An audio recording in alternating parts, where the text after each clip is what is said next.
In the history of Japan, there is one man who mastered both the sword and the pen.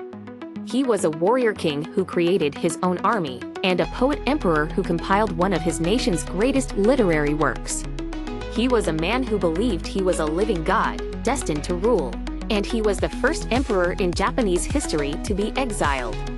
This is the story of Go-Toba, the emperor who declared war on the samurai, lost everything, and achieved a strange and beautiful kind of immortality.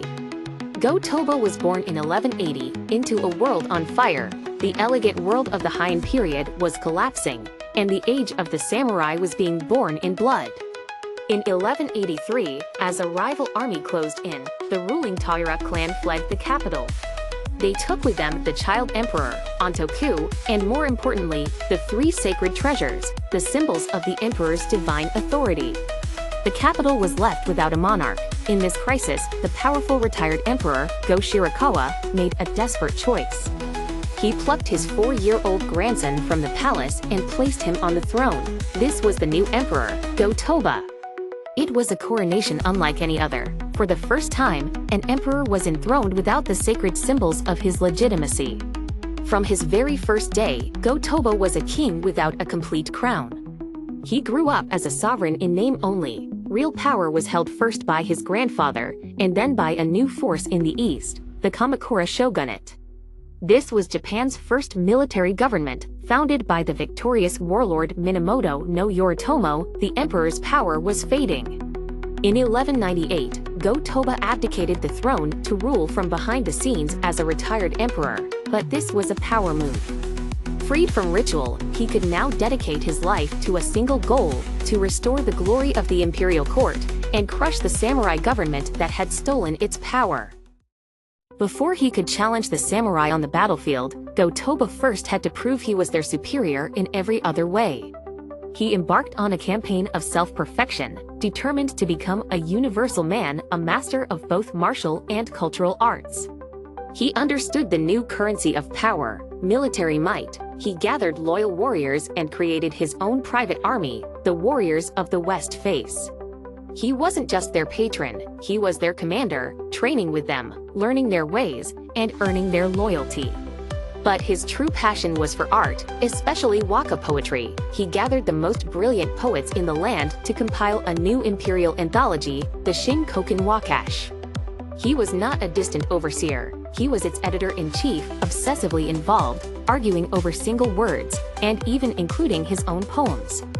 For Go-Toba, this wasn't a hobby, it was politics. In Heian Japan, cultural supremacy was a form of power. He was reminding the nation that the crude warriors in Kamakura could never match the ancient, divine authority of the imperial court. His obsession with perfection even extended to the samurai's most sacred object, the sword.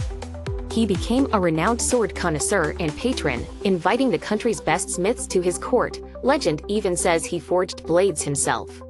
He was mastering the very soul of the warrior class he planned to destroy.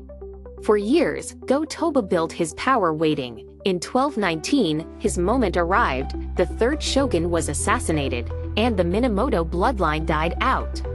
The warrior government was at its weakest. Go-Toba, the universal man, believed his time had finally come.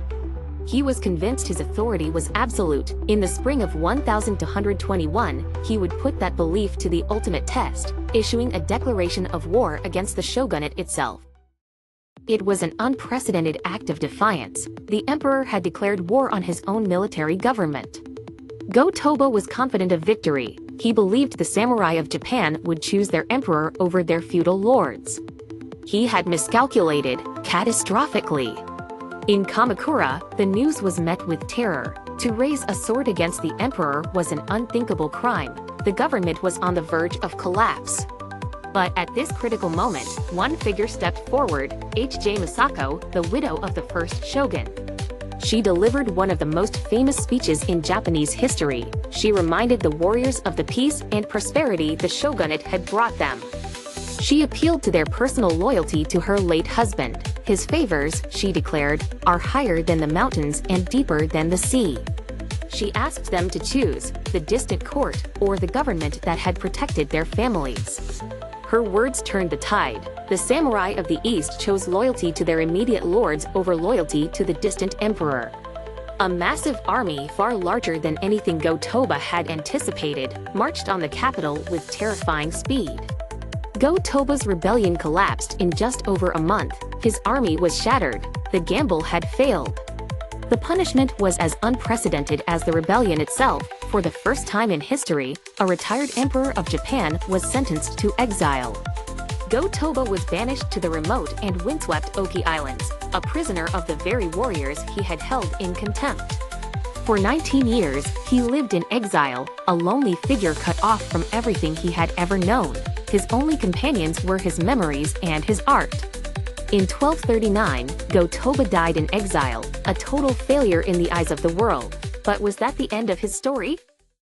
Go-Toba lost the war, the samurai won. The age of the warrior was now absolute.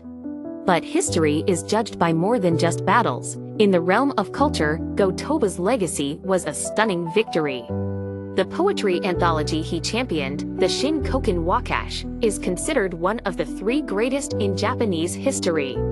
It defined the aesthetic of an era, a subtle, profound beauty known as Waigen, and influenced Japanese literature for centuries. His influence even shaped the soul of his enemies. The golden age of Japanese sword-making occurred during his reign. The master smiths he patronized laid the foundation for the finest blades ever made. The art of the samurai was perfected under the emperor who tried to destroy them. So why did he fail so spectacularly? His story is a lesson in arrogance. He was a man of the old world, who underestimated the new reality of samurai power. He believed in the divine right of his birth, but failed to see that warrior loyalty was no longer to a distant god-king. It was to the feudal lords who fed their families and led them in battle. He was blind to the new rules of the game.